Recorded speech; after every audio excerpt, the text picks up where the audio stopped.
کہ قرآن کے موضوع پر گفتگو کرنے کے لیے جس جید عالم دین نے ہمیں وقت عطا فرمایا ہے وہ ملک ہندوستان، میرے خواجہ غریب نواز کے ہندوستان کے ایک زبردست عالم دین ہے، بڑے ہی مستند عالم دین ہے۔ جی ہاں، علماء کے گھرانے سے ہیں۔ آج بھی جیسے کہ آپ نے ان کا پوڈ کاسٹ دیکھا ہوگا کہ آج بھی ان کے خاندان میں کم و بیش 148 علماء کرام موجود ہیں، اور الحمدللہ اس خوبصورت خانوادے سے آپ کا تعلق ہے، یعنی علمی گھرانہ ہے۔ تو ظاہر بات ہے کہ جس نے بچپن اپنا ایک علمی ماحول میں گزارا ہو، دینی ماحول میں گزارا ہو، جن کی تربیت بڑے بڑے اساتذہ کرام نے کی ہو، جن کو گھر سے بھی ایسی تربیت ملی ہو، پھر ان کا انداز کیسا ہونا چاہیے قرآن پاک کو بیان کرنے کا۔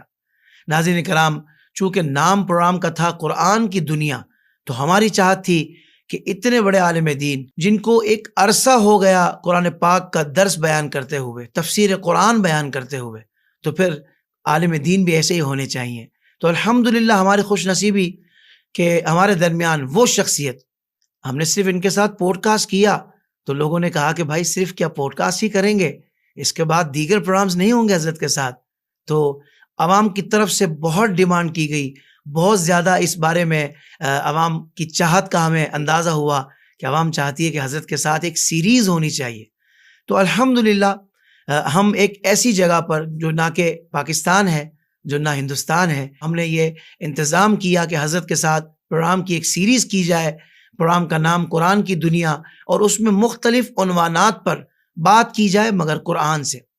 اور یہ الحمدللہ ہم سب کے پیارے محبوب اور مرغوب شخصیت حضرت علامہ مولانا مفتی سلمان احمد اظہری صاحب دامت برکاتہم العالیہ نے، حضرت نے ہمیں وقت عطا فرمایا اور یہ خوبصورت پروگرام کا گلدستہ لے کر ہم حاضر ہو چکے ہیں۔ تو سب سے پہلے حضرت کی بارگاہ میں السلام علیکم ورحمۃ اللہ وبرکاتہ۔ وعلیکم السلام ورحمۃ اللہ تعالی وبرکاتہ۔ مفتی صاحب، آپ کے ساتھ جب پوڈ کاسٹ کیا تھا تو یقیناً آپ کو بھی اندازہ ہوا ہوگا کہ لوگ پاکستان سے بھی بلکہ پوری دنیا سے الحمدللہ پورے ہندوستان سے لوگ آپ سے بڑی محبت کرتے ہیں۔ تو اس کے بعد آپ کو بھی آپ کے خاص دوستوں نے، خاص لوگوں نے کہا ہوگا کہ بھائی مزید پروگرامز بھی ہونے چاہیے آئیڈیاز کے ساتھ، کیا جذبات ہیں آپ کے؟ بالکل، آپ نے جو پوڈ کاسٹ کیا تھا وہ ہمارے مزاج کا تو نہیں ہے، چونکہ شروع میں ہی اس میں نے عرض بھی کیا تھا کہ لوگوں کے انٹرسٹ کے لیے سوالات ہیں تو ہم بتا دے رہے ہیں، ورنہ میری ذات ایسی نہیں ہے کہ جس کو پہچانا جائے، جس کو جانا جائے۔ ہاں، ہمارا جو مقصد ہے، ہمارا جو میدان ہے وہ علم دین کی اشاعت ہے، رسول پاک صلی اللہ تعالی علیہ وسلم کی محبت اور ان کے عشق کی خوشبو پھیلانی ہے۔ سبحان اللہ۔ اور اس سلسلے میں مسلسل دن و رات سفر بھی کرتا ہوں، اپنے علاقے میں جہاں ممکن ہوتا ہے پہنچتا ہوں اور لوگوں تک یہ پیغامات پہنچاتا ہوں۔ آپ نے بھی فرمایا، حکم فرمایا کہ اس میدان کے ذریعے سے، آپ کے پلیٹ فارم سے لاکھوں لوگ اگر سنتے ہیں اور قرآن کے پیغامات سنتے ہیں تو یہ بہترین ذریعہ ہے، بہترین راستہ ہے دوسروں تک پہنچانے کا۔ اور ہمیں یہ نہیں معلوم کہ آج سننے والے لوگ ہی ہمارے مخاطب ہیں، بلکہ ہو سکتا ہے 50 سال کے بعد بھی اس کو سننے والے ہوں، اور کوئی بات ان تک اثر کر گئی ہو تو اللہ تبارک و تعالیٰ ان کو ہدایت دے دی۔ تو یہ آپ کے میدان کے لیے ایک بہت ہی بڑا اعزاز ہے۔ الحمدللہ، الحمدللہ، اللہ آپ کو جزائے خیر دے حضور۔ میں دل سے آپ کا شکریہ ادا کرتا ہوں، اور آج ہمارے ناظرین جب یہ پروگرام دیکھیں گے تو پھر ان کو اندازہ ہوگا کہ بھائی ایک بھی پروگرام مس کرنے والا نہیں ہے، کیونکہ حضرت پورا رمضان، رحمت رمضان نشریات ہمارے ساتھ ہوں گے، یعنی ہم نے پوری ایک سیریز حضرت کے ساتھ الحمدللہ کرنی ہے۔ تو آپ ہمارے ساتھ ہی رہیے گا، اور ساتھ اس انداز سے صرف نہیں دینا کہ آپ نے پروگرام دیکھنا ہے اور سیکھنا ہے، بلکہ لوگوں تک بھی اس پیغام کو پہنچانا ہے۔ اس لنک کو آپ نے ضرور لوگوں تک پہنچانا ہے، تاکہ لوگ جتنا قرآن سے جڑیں گے انشاءاللہ دنیا بھی بہتر ہو جائے گی اور آخرت بھی بہتر ہو جائے گی۔ دنیا میں بے شمار کتابیں ہیں اور ہر کتاب کے کئی فائدے ہیں، لیکن قرآن مجید کائنات کی سب سے بہترین کتاب ہے۔ قرآن کریم رشد و ہدایت کا بے مثال ابدی سرچشمہ ہے، اور کیوں نہ ہو، آخر قرآن کی دنیا ہے ہی اس قدر وسیع اور اثر انگیز کہ جو اس کی ڈیپتھ میں جاتا ہے، جو بھی اس کی ڈیپتھ میں جاتا ہے، اس کے دامن میں جہاں کی ساری بھلائیاں آ جاتی ہیں۔ ناظرین کرام، قرآن پاک بندہ مومن کی روح، اس کی جان اور اس کا ایمان ہے۔ یہ دین و دنیا میں فلاح و کامیابی کا وسیلہ اور آخرت میں نجات کا ضامن ہے۔ یہ انسانوں کو ان کی حقیقت سے آشنا کرتا، قدرت کے نظام پر غور و فکر کی دعوت دیتا اور کائنات کے اسرار و رموز ان پر منکشف کرتا ہے۔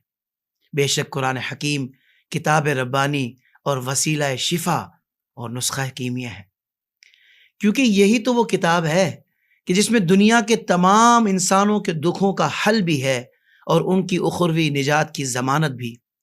دور نبوت کا یہ شاہکار جب تک عملی زندگی میں اپنایا نہیں جائے گا، وہ حقیقی پروسیس شروع نہیں ہوگا جس سے ہماری سربلندی کا آغاز ہوگا۔ اور میں کیوں نہ کہوں، بے شک یہی وہ کتاب ہے جس سے ہماری قسمت جڑی ہوئی ہے، جس سے امت کا عروج و زوال بھی وابستہ ہے۔ تاریکی میں بھٹکی ہوئی انسانیت اس نور ہدایت سے جب فیضیاب ہوتی ہے تو عزت و سربلندی اس کا مقدر بنتی ہے۔ جس طرح سرور کائنات فخر موجودات پیارے آقا صلی اللہ علیہ وآلہ وسلم کی ذات گرامی میں تمام اعلیٰ اوصاف و امتیازات، خصائص و محاسن جمع کر دیے گئے ہیں نا، اسی طرح قرآن کریم بھی وہ سرچشمہ ہدایت ہے کہ جس کی تعلیمات کی اثر انگیزی اور فیوز و برکات کا سلسلہ تا ابد جاری رہے گا۔ یاد رکھیں، امت مسلمہ کی عظمت و سربلندی، عزت و وقار، دین و دنیا میں کامیابی اور آخرت میں نجات کا راز صرف و صرف قرآن و سنت سے وابستگی میں موجود ہے۔ ناظرین کرام، آئیے بڑھتے ہیں، کیونکہ آج کا جو ہمارا ٹاپک ہے نا، وہ ہے قرآن کے نزول سے اس کے تدوین تک کی کیفیات۔ آپ کہیں گے پروگرام کا نام قرآن کی دنیا، اور پہلا عنوان بھی اتنا شاندار کہ بنیادی اس میں گفتگو ہوگی قرآن پاک کے حوالے سے، کیونکہ نزول سے لے کر اس کی تدوین تک کی جو کیفیات ہیں اس بارے میں مفتی صاحب آج کلام فرمائیں گے۔ تو مفتی صاحب آغاز کرتے ہیں گفتگو کا۔ میں چاہوں گا سب سے پہلے یہ ارشاد فرمائیں، کیونکہ دیکھیں معترضین جو ہیں وہ مختلف قسم کے اعتراض بھی کرتے رہتے ہیں، اور بہت سارے اہل محبت ہیں کہ جن کو بنیادی باتیں نہیں پتہ ہوتی، تو پتہ ہونا یوں بھی ضروری ہے۔ تو یہ اس بارے میں ارشاد فرمائیں کہ قرآن کریم جو کہ اسلام کی بنیاد ہے، یہ کیسے مان لیا جائے کہ یہی اللہ کی کتاب ہے؟ اس بارے میں قرآن کیا کہتا ہے، یہ ارشاد فرمائیں۔ الحمد للہ وکفا وسلام علی حبیبہ المصطفیٰ، اما بعد فاعوذ باللہ من الشیطان الرجیم، بسم اللہ الرحمن الرحیم۔ اللہم صلی علی سیدنا و مولانا محمد معدن الجود والکرم وآلہ واصحابہ الکرام وابنہ الکریم وبارک وسلم صلاة دائمة سرمدا ابدا۔ بحمدہ تعالی و بکرم مصطفیٰ صلی اللہ تعالی علیہ وسلم، آپ نے اس سلسلے کا آغاز فرمایا ہے جس کا نام ہی آپ نے رکھا قرآن کی دنیا۔ جی، بلکہ ہم سب کی دنیا ہے ہی یہی۔ واہ واہ، جو قرآن کی دنیا ہے وہی ہم مومنین کی دنیا ہے۔ قرآن جو چاہتا ہے اس کے مطابق زندگی گزارنا ہی ایمان والے کے لیے ضروری ہے۔ اب چونکہ آپ نے اس سلسلے کا آغاز فرمایا تو ابتداءً جو ہے لوگوں کو، ناظرین کو یہ چاہیے کہ قرآن کے متعلق تھوڑی معلومات تو حاصل کر لیں۔ سبحان اللہ۔ اور سچ کہہ رہے ہیں آپ کے معترضین جو ہے الگ الگ انداز میں اعتراضات لا رہے ہیں، جبکہ یہ ان کے پرانے اعتراضات ہی ہیں، لیکن وہ کتابوں میں موجود ہیں اور علماء اسلام نے اس کے شافی و وافی جوابات بھی عطا کیے ہیں۔ چونکہ سوشل میڈیا کا زمانہ ہے، ہمارے نوجوان کتابوں کو دیکھتے نہیں، اور جو نیٹ پر آیا ہے اور جو سوشل سائٹس پر آیا ہے اسی کو وہ سب کچھ سمجھ جاتے ہیں۔ جی، اسی لیے ان کے پھیلائے ہوئے پروپیگنڈوں سے متاثر ہو جاتے ہیں اور سوچتے ہیں اس کا جواب کیا ہوگا۔ تو ہم اب ان سب کے جوابات لے کر کے سوشل میڈیا پر بھی آئے ہیں، جہاں سے تم سیند مارنے کی کوشش کرو گے قرآن یا ذات رسول پر، ہم وہاں آ کر کے تمہیں جواب دیں گے۔ کیا بات ہے مفتی صاحب، سبحان یہی اللہ۔ وجہ ہے کہ اس میدان کو ہم لوگوں نے منتخب کیا ہے۔ واہ واہ واہ۔ بہرحال قرآن پاک اللہ رب العزت کی وہ کتاب جس میں شک کی گنجائش نہیں، جس کی شروعات ہی ہوتی ہے الف لام میم ذالک الکتاب لا ریب فیہ۔ یہ وہ عظمت والی کتاب جس میں شک کی گنجائش نہیں۔ دیکھیں اب یہاں پر ایمان والوں کے لیے تو بات صحیح ہے کہ وہ پہلے سے ایمان لایا ہوا ہے بندہ، اور وہ قرآن پاک میں رائے کے دانے کے برابر بھی شک نہیں کرتا، اللہ کی کتاب ہے۔ اب آپ چونکہ سوال آپ کا یہ ہے کہ اللہ کی ہی کتاب ہے کیسے مانا جائے، تو پھر اس کے لیے قرآن کے چیلنجز جو قرآن نے خود اپنے اندر رکھے ہیں، واہ واہ، وہ ایسا نہیں ہے کہ اس زمانے کے لیے تھے، آج تک چل رہے ہیں۔ جیسے قرآن پاک میں رب تبارک و تعالیٰ نے فرمایا قل ان اجتمعت الانس والجن على ان ياتوا بمثل هذا القرآن لا ياتون بمثله ولو كان بعضهم لبعض ظهيرا. محبوب آپ فرما دیں کہ اگر سارے انسان جمع ہو جائیں اور سارے جنات جمع ہو جائیں اور ایک دوسرے کی مدد کریں، اس طرح کا قرآن لانا چاہیں تو لا نہیں سکیں گے. واہ واہ واہ واہ واہ. یہ 15ویں پارے کی آیت ہے. تو رب تبارک و تعالیٰ نے جب یہ فرمایا قرآن کی یہ آیت موجود ہے تو یہ چیلنج ہے قرآن کا کہ اگر واقعی تم یہ کہتے ہو کہ اس طرح کی کتاب تو انسانوں کی بنائی ہوئی ہو سکتی ہے تو لاؤ پھر اس طرح کی کتاب. یہ تو کلام ربانی کی بات ہوئی، لا نہیں سکو گے. اور رب تبارک و تعالیٰ نے اس کے بعد پھر تخفیف فرمائی، ارشاد فرمایا فَأْتُوا بِعَشْرِ سُوَرٍ مِثْلِهِ، اس کے مثل جو ہے 10 صورتیں تو لے آؤ. اس کے بعد پھر ہوا قُلْ فَأْتُوا بِسُورَةٍ مِثْلِهِ، کہ اس کے مثل جو ہے نا ایک سورہ تو لے کے آؤ. تخفیف ہوتی گئی. یہ چیلنجز ہیں قرآن پاک کے.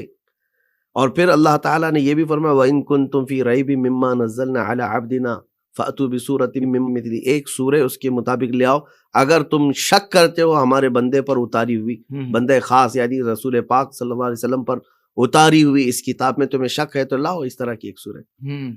اب میں آپ کو بتاتا ہوں کن لوگوں کو یہ چیلنج کیا جا رہا ہے.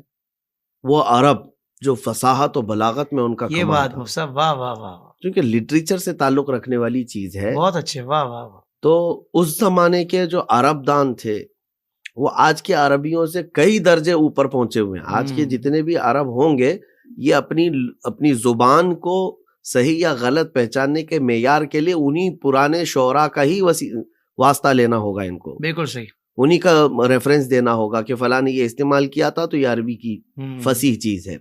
تو اس زمانے کے شعراء اور اس زمانے کے فصحاء بلغاء کو یہ چیلنج ہو رہا ہے. لیکن آپ بتائیں کہ ان لوگوں کے پاس جنگیں لڑنے کے لیے بڑا ہتھیار جمع کرنا اور لوگوں کی فوج جمع کرنا اس سب کے لیے وقت تھا، تو پھر قرآن کے جمع کرنے کے لیے کیوں نہیں وہ سیریس ہوئے؟ جیسے مشہور بات ہے کہ اس وقت خانہ کعبہ پر جو ہے مشہور شاعروں کی اشعار لکھ کر کے لٹکائے جاتے تھے، اور جس کا سب سے اچھا ہوتا اس کا شعر خانہ کعبہ کے دروازے پر لگایا جاتا. صحیح. اور جب اس سے بھی اچھا آ جائے تب پھر جو ہے نا وہ پہلے والے کو نکال دیا جاتا، اب اس کو لٹکایا جاتا تھا. اچھا. تو یہ اعزاز تھا ان شاعروں کا کہ ہمارا لکھا ہوا کلام جو ہے خانہ کعبہ پر لٹکا ہوا ہے. تو پھر یہ شعراء جاہلی جب لگاتے تھے تو ایک مرتبہ ایسا ہوا رسول پاک صلی اللہ تعالی علیہ وسلم نے سورہ کوثر کی 3 آیتیں انا اعطیناک الکوثر فصل لربک وانحر ان شانئک هو الابتر یہ لکھوائی اور پھر اس کو خانہ کعبہ کے پاس لٹکایا. اب ظاہر سی بات ہے اس سے بہتر کلام ہوگا تو اس کو ہٹایا جائے گا اور دوسرا شعر لایا جائے گا. اب جب خانہ کعبہ پر یہ کلام لگایا گیا تو سب ارد گرد جمع ہوئے اور کلام کی معنویت وہ عرب سمجھ سکتے ہیں. کیا بات ہے، واہ واہ. آج کے زمانے میں اس کو ایکسپلین کرنا بھی ہمارے لیے مشکل ہے کیونکہ عربی زبان کی وسعت وہ عرب کا فصیح آدمی سمجھ سکتا ہے کتنی گہرائی ہے، کتنی گہرائی ہے اس کے اندر. واہ واہ واہ. تو اب شعراء بھی، ادبا بھی، فصحاء بلغاء سب آتے تھے اور دیکھتے تھے اس کلام کو، اور پھر ان لوگوں نے کہا کہ یہ محمد عربی صلی اللہ تعالی علیہ وسلم کا یہ لکھا ہوا کلام یہ تو اثر کر جائے گا سارے لوگوں کو. تو سب جمع ہو کر کے ایک بہت بڑے شاعر کو لے آئے جس کے فی البدیہہ شعر کہنے میں کوئی مثل نہیں تھا. اس کو لے آئے اور کہا کہ دیکھو آپ کو تو جواب لکھنا ہوگا. تو وہ آیا اور آ کر کے پڑھا اس نے کہ یہ 3 آیتیں یہاں پر لکھ کر لگائی گئی ہیں انا اعطیناک الکوثر فصل لربک وانحر ان شانئک هو الابتر. اس کے بعد اس نے کہا میں بھی جواب لکھتا ہوں، اور اس نے ایک ٹکڑا لیا، پارچہ لیا اور اس پہ لکھا ما ھذا کلام البشر. اسی کے وزن پر اس نے فصل لربک وانحر ان شانئک هو الابتر نیچے لکھتا ہے ما ھذا کلام البشر. اللہ اکبر. یہ بشر کا کلام ہو ہی نہیں سکتا. کیا بات ہے مفتی صاحب، سبحان اللہ سبحان. تو میں یہ کہہ رہا ہوں اس زمانے میں جن لوگوں کو چیلنج کیا گیا تھا ان لوگوں نے تسلیم کیا کہ یہ بشر کا کلام نہیں ہو سکتا، یہ اللہ کا کلام ہے. واہ واہ واہ واہ. یہ اللہ کا کلام ہے. جن لوگوں نے یہ بھی کہا کہ جادوگری ہے، سحر ہے، کہانت ہے، یہ تو صرف حسد و عناد میں کہتے تھے. ولید بن مغیرہ کٹر دشمن رسول ہے، حضور پاک صلی اللہ تعالی علیہ وسلم کی ہرزہ سرائی کرنے والا گستاخ. لیکن جانتے ہیں اس کے الفاظ قرآن کے متعلق کیا ہے؟ ہم، اس کو تنہائی میں جب پوچھا گیا تو کہتا ہے کہ ایسی شیرینی میں نے آج تک کسی کے کلام میں دیکھی ہی نہیں، ہائے ہائے ہائے، ایسی مٹھاس کسی کلام میں نے دیکھی ہی نہیں. وہ دلوں کو کھینچ لیتا ہے کلام جب محمد صلی اللہ علیہ وسلم تلاوت کرتے ہیں. سبحان اللہ، یعنی سبحان تنہائی میں ان کفار کا یہ بھی ماننا تھا کہ اس کلام کے اندر کوئی تو ایسی خاصیت ہے اللہ، ہم، تو جو ان کے دلوں کو کھینچ لیتی ہے. ایک مرتبہ ابو جہل جو ہے وہ چھپ کر کے حضور پاک صلی اللہ تعالیٰ علیہ وسلم کے قرآن کی تلاوت سن رہا تھا. تو حضرت عمر رضی اللہ تعالیٰ عنہ چونکہ وہ بھانجے لگتے ہیں ابو جہل کے رشتے میں، تو انہوں نے دیکھ لیا، کہا کہ یہ کیا کر رہے ہیں، پیچھے سے جا کر کے پکڑ لیا اور کہا کہ کیا سن رہے ہو؟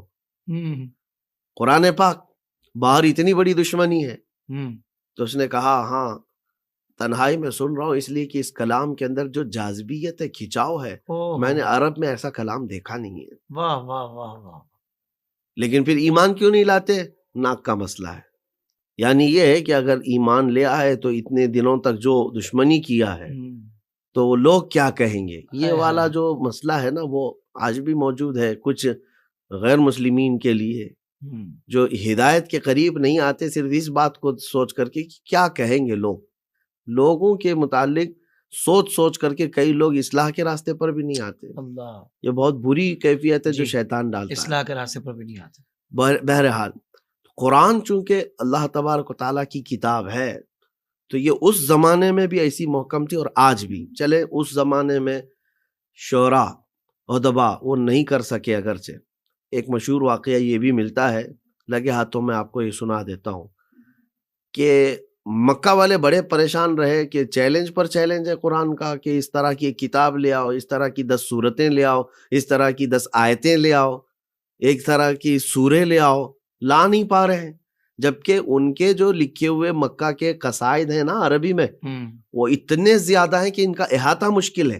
ہاں، ان کے جو دیوان ہیں، ہم، ارے وہاں ایک آدمی کسی کا انتقال ہو جاتا تو وہ اشعار اتنے پڑھے جاتے کہ 2 سال تک روتے تھے لوگ ان کے اشعار پر. اوہ ہو ہو، یہ وہاں پر مرثیہ خوانی کا جو سلسلہ تھا، کسی کی ہجو، کسی کی تعریف، اس میں بہت کمال کو پہنچے ہوئے لوگ، لیکن 10 صورتیں یا ایک صورت یا 10 آیتیں بھی نہیں لا پا رہے. ہم، تو پھر ان سب لوگوں نے میٹنگ کی کہ جو فصیح و بلیغ شعراء ہیں ان کو کرائے پر حاصل کر لیا جائے. واہ واہ واہ، تو مکہ کے بڑے بڑے رئیس حضرات نے کچھ شعراء کا انتخاب کیا جو باہر کے تھے، مکہ میں رہتے نہیں تھے. ان کو بھاری بھرکم انعامات اور ان کو قیمت دینے کی بات کی، کہا اس قرآن کا جواب لے کے آؤ. تو وہ سب کہے کہ یہ تو آسان سی باتیں کر کے لائیں گے، لیکن سرسری طور پر آسان سی بات ان کو لگی ہوگی پیسہ دیکھ کر کے. اب وہ گئے اور اس کے بعد سال بھر ماتھا پیٹتے رہے لیکن بنا نہیں سکے. آئے دوسرے سال حج کے موسم میں یہ سب آتے تھے، مکہ کے بڑے بڑے یہ رئیس سب انتظار میں تھے کہ کچھ جواب لائے ہوں گے. پوچھا کچھ لائے؟ ان سبوں نے کہا کہ نہیں، وقت بیت گیا، کچھ لا نہ سکے، کچھ پیسہ اور دو ہمیں، اگلے سال لے کے آ جائیں گے، جواب لے آئیں گے. تو اور پیسہ لے کر کے گئے. پورا سال گزر گیا، پھر بھی جواب نہیں بنا پائے. لیکن کچھ ایسے الفاظ ڈھونڈ کر کے لائے جن کو عرب کے درمیان انہوں نے یہ سمجھا کہ یہ فصیح جملے نہیں ہیں، فصاحت سے گرے ہوئے ہیں، لٹریچر کی لغت نہیں ہے، یہ صحیح اصطلاحات نہیں ہیں. 4 جملے وہ ڈھونڈ کر کے لائے قرآن پاک سے، 4 کلمے، جملے بھی نہیں. تو انہوں نے کہا کہ یہی بہت ہے، اب اتنا ہی بتا دیا جائے کہ قرآن فصیح نہیں ہے تو عرب اس کو قبول بھی نہیں کریں گے. جو فصاحت سے گرا ہوا کلام ہے وہ اس کو ایکسیپٹ نہیں کیا جائے گا، کیونکہ دعویٰ تو یہ ہے کہ قرآن کے برابر کی فصاحت کسی کے پاس نہیں ہوگی. تو اب یہ شعراء اگلے سال آئے، یہ سارے مالدار ان کے انتظار میں تھے. پوچھا کچھ لائے؟ تو انہوں نے کہا جواب تو نہیں لا سکے، لیکن 4 غلطیاں لے کے آئے ہیں جو فصاحت سے گری ہوئی ہیں. یہ لٹریچر سے تعلق نہیں رکھتے یہ کلمے، اور یہ قرآن میں آئے ہوئے ہیں. تو اب توجہ چاہتا ہوں میں. پوچھا ان لوگوں نے چلو ٹھیک ہے، اتنا تو کر کے لائے ہو، وہ بتاؤ تو صحیح کیا ہے. تو ان شعراء نے کہا ایک لفظ ہے حضوا. یہ الفاظ بھی یاد رکھنا چاہیے ناظرین کو، کیونکہ یہ واقعہ بھی جو ہے نا بڑا انٹرسٹنگ ہے. حضوا یہ مذاق کو کہتے ہیں عربی میں، لیکن حضوا کا استعمال عرب لوگ نہیں کرتے، استہزاء کہتے ہیں. صحیح. استہزاء ہوتا ہے. حضوا کیا چیز ہے؟ تو انہوں نے کہا یہ تو ایک نیا لفظ دکھتا ہے، عرب اس کا استعمال نہیں کرتے، عربوں میں استعمال نہیں ہے، تو یہ فصاحت سے گری ہوئی چیز ہے. اس کے بعد پھر جو ہے دوسرا لفظ انہوں نے کہا کہ اس میں آیا ہے کبار. کبار جو ہے نا یہ بڑی عمر والے کو کہتے ہیں، اور اصل میں استعمال ہے کبیر. عربی کی لغت میں، عربی کی زبان میں کبیر استعمال ہے. یہ قرآن میں جو ہے نا کبار آیا ہے، تو یہ وَمَكَرُوا مَكْرًا كُبَّارًا قرآن پاک میں یہ بھی ہے. تو انہوں نے کہا یہ فصاحت سے گرا ہوا ہے. دو کلمے ہو گئے، حضوا، کبار. اچھا، اور آگے چل کر کے وہ کہتے ہیں اور دو کلمے آئے ہیں، لَشَيْءٌ عُجَاب. عجاب. ہاں، لَشَيْءٌ، لِشَيْءٍ ہو سکتا ہے قاعدے کے اعتبار سے، گرامر کے اعتبار سے، لیکن یہاں پر لَشَيْءٌ عُجَاب کہا گیا. عجاب نہیں ہوتا، عجیب ہوتا ہے، یعنی کوئی بہت تعجب والی بات ہو، عجیب ہے. لیکن یہاں عجاب کا استعمال ہوا ہے جو کہ عرب استعمال نہیں کرتے. تو مکہ کے جتنے سیٹھ تھے کہا یہ بھی تو بڑی بات ہے، چلو اتنا تو لے آئے وہ 2 سال میں، قرآن کے اندر یہ چیزیں ہیں. ٹھیک ہے، یہ اس زمانے کی بات کر رہا ہوں جس میں قرآن مسلسل چیلنج دے رہا ہے. صحیح. اب یہ ساری چیزیں لے کر کے گئے کہ آپ جاتے ہیں محمد صلی اللہ علیہ وسلم کے پاس اور کہتے ہیں کہ تمہاری یہ جو پیش کی جانے والی کتاب ہے یہ تو فصاحت سے گری ہوئی ہے، اور آپ کہتے ہو اللہ کا کلام ہے. تو یہ سب چیزیں لے کر کے حضور کے پاس آئے، کہا کہ ہم آپ کے کلام سے کچھ غلطیاں لے کر کے آئے ہیں جو فصاحت سے گری ہوئی ہیں، ان کا فصاحت سے تعلق نہیں ہے. حضور پاک صلی اللہ علیہ وسلم نے ان کے کلمے سنے ہی نہیں، کیا ہے کیا نہیں ہے. کہا کہ ٹھیک ہے لے آئے ہو تو اب فیصلہ بھی تو ہوگا نا، فصاحت سے تعلق ہے یا نہیں ہے. اس کے لیے میں ایک طرف ہوں اور تم ایک طرف ہو. ایسا کرو کہ جو عرب کا سب سے زیادہ فصیح انسان ہوگا اس کو آپ لے کے آؤ فیصلے کے لیے.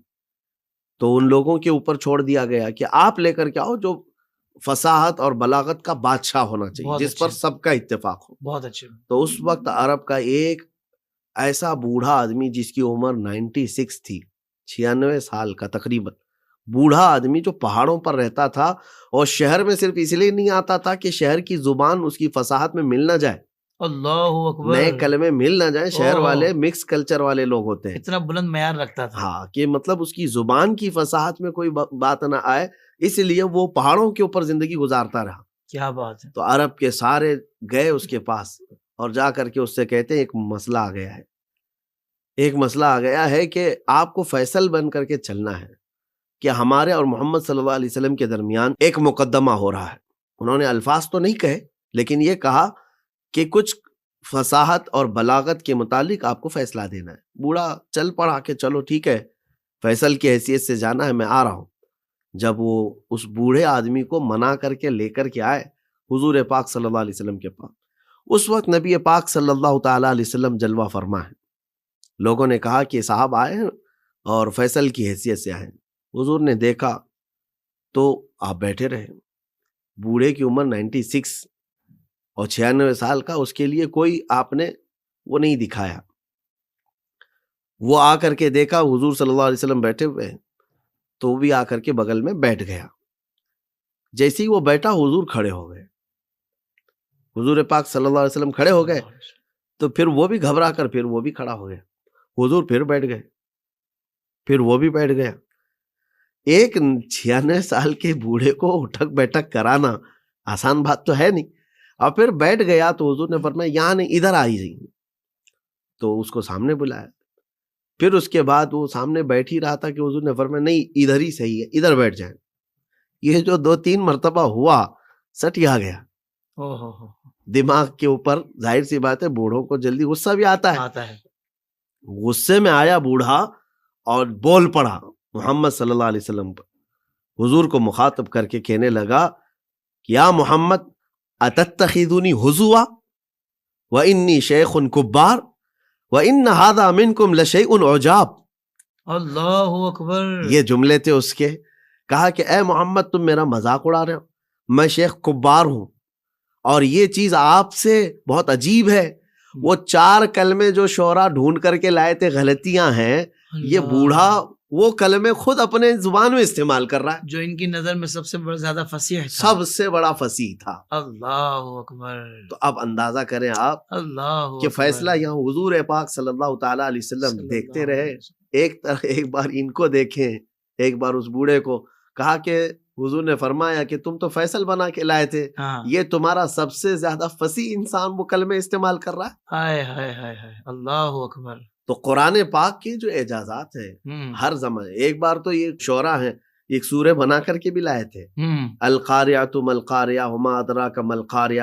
اس کے وزن پر وہ بنا کر لائے تھے الفیل ملفیل وما ادراک ملفیل خرطومہ طویل. اللہ. یعنی ہاتھی تم کیا جانو ہاتھی کیسی ہوتی ہے، اس کی سونڈ چھوٹی، اس کی سونڈ لمبی اور پونچھ چھوٹی. یہ بنا کر لائے، یہ بنا کر لائے تو لائے، لیکن اس پر خود ہی ہنس بھی پڑے کہ یہ کیا بنا ہے ہم سے. اللہ اکبر.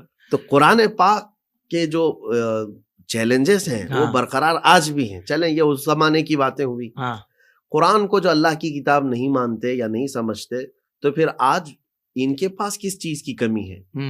ہائی قسم کی ٹیکنالوجی ہے اور ہر چیز تمہارے پاس موجود ہے، تو تم کیوں نہیں بنا لیتے؟ اچھا ابھی کی بات میں بتاؤں، ابھی ایک آرٹیفیشیل انٹیلیجنس جو یہ سائٹ آئی ہوئی ہے چیٹ جی بی ٹی، جی، اس پر بھی یہ چیز پوچھی گئی تھی کہ قرآن پاک، کیونکہ وہ ہر چیز دے دیتا ہے نا بنا کر کے. تو آج آپ اس پر بھی لکھ کر کے دیکھیں کہ چیٹ جی بی ٹی کیا جواب دیتا ہے. وہ یہی کہتا ہے کہ مطلب اس کی مثل جو ہے ہم کتاب نہیں بنا سکتے. واہ واہ واہ واہ واہ، یہ اس زمانے کی بات میں کہہ رہا ہوں. کیا بات ہے مفتی صاحب، جدید ریسرچ بھی بتا دیا آپ نے. بالکل. اور میں کہتا ہوں اس کے بعد آنے والوں کے لیے بھی چیلنج ہے، قیامت تک کے لیے چیلنج ہے. اس کے مثل کتاب نہیں لا سکو گے، ایک آیت نہیں لا سکتے، نہیں لا سکیں گے. اللہ. اور بعض ملحد اس بات کو کیا سمجھتے ہیں جو ایتھیسٹ ہیں، کون سی کمال کی بات ہے، کون سی بڑی بات ہے، ایسی کتابیں تو کچھ جگہ بنی ہوئی ہیں تو ان کا وجود کہاں ہے؟ ہاں، اگر تم نے بنایا بھی ہے تو ان کا وجود کہاں ہے؟ وہ ان میں موجود جو مشمولات ہیں، مضامین ہیں، پھر اس پر بھی دیکھیں گے، تفتیش کریں گے. اور قرآن جو ہے نا 1400 سال سے سورج کی طرح چمک رہا ہے. بھونکنے والے بھونکتے بھی رہے اور اعتراضات کرنے والے کرتے بھی رہے، قرآن کی چمک میں کچھ فرق نہیں آیا. سبحان اللہ سبحان اللہ. اور دوسری اس کی سب سے بڑی بات یہ ہے کہ یہ محفوظ کتاب ہے، ایسی محفوظ کتاب کہ اس کی کوئی آیت آج تک بدل نہیں سکا. اب یہاں صورتیں تو بہت دور کی بات ہے، آیتیں کوئی نہیں بدل سکا. جو قرآن پاک جس طرح سے حضور پاک صلی اللہ علیہ وسلم پر اترا تھا اسی انداز سے آج تک یہ قرآن موجود ہے. اللہ سبحان اللہ. اچھا آخر میں آپ کے اس سوال کے جواب کے آخر میں یہ عرض کروں گا، ہمارے نوجوانوں کے لیے سب سے بڑی چیز جو فخر کرنے کی ہے، دیکھیں کچھ معجزات حضور پاک صلی اللہ علیہ وسلم کے ہیں، جیسے آپ کے لیے اور میرے لیے اور ایمان والوں کے لیے بالکل یقینی ہے. حضور نے چاند کے ٹکڑے کیے، حضور نے سورج کو پلٹایا، نبی پاک صلی اللہ علیہ وسلم کے انگلیوں کے درمیان سے پانی کے چشمے جاری ہوئے. یہ ساری باتیں ہیں.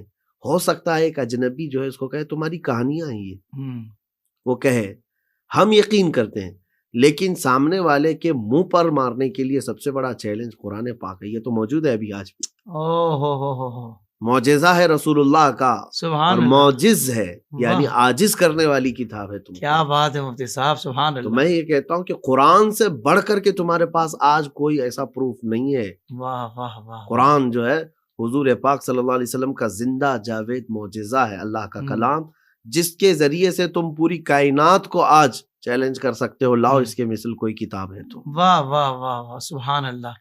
ساری کائنات کو چیلنج بھی کیا جا سکتا ہے اور مسخر بھی کیا جا سکتا ہے. بس آج جو زوال جہاں جہاں مسلمانوں کا نظر آ رہا ہے، وجہ یہی ہے کہ قرآن سے دوری ہے. یہ اتنا بڑا آپ کے پاس اتنی عظیم کتاب موجود ہے کہ آج بھی آپ اس کے ذریعے جب آپ منہ توڑ جواب دے سکتے ہیں، منہ بند کروا سکتے ہیں ملحدین کے، تو پھر بھی ہم قرآن پاک سے دور ہیں، اس کی تعلیمات سے دور ہیں. مسلمانوں کچھ تو خیال کرو. مفتی صاحب نے جو واقعہ سنایا نا، تو میرے ذہن میں اعلیٰ حضرت کا وہ شعر آ رہا تھا کہ جب مشرکین نے یہ چاہا کہ بھائی ایسے فصیح و بلیغ عربی جاننے والوں کو ہم نبی پاک صلی اللہ علیہ وآلہ وسلم کے سامنے بٹھا دیں گے کہ نعوذ باللہ نبی پاک صلی اللہ علیہ وسلم ان سے کلام نہیں کر پائیں گے، تو وہ جب حضور کے سامنے بیٹھے تو ان کا حال کیا تھا؟ اعلیٰ حضرت نے کہا نا کہ تیرے آگے یوں ہیں ہائے ہائے دبے لچے حق ہے، فصحا عرب کے بڑے بڑے بڑے، کوئی جانے منہ میں زبان نہیں نہیں نہیں بلکہ جسم میں جان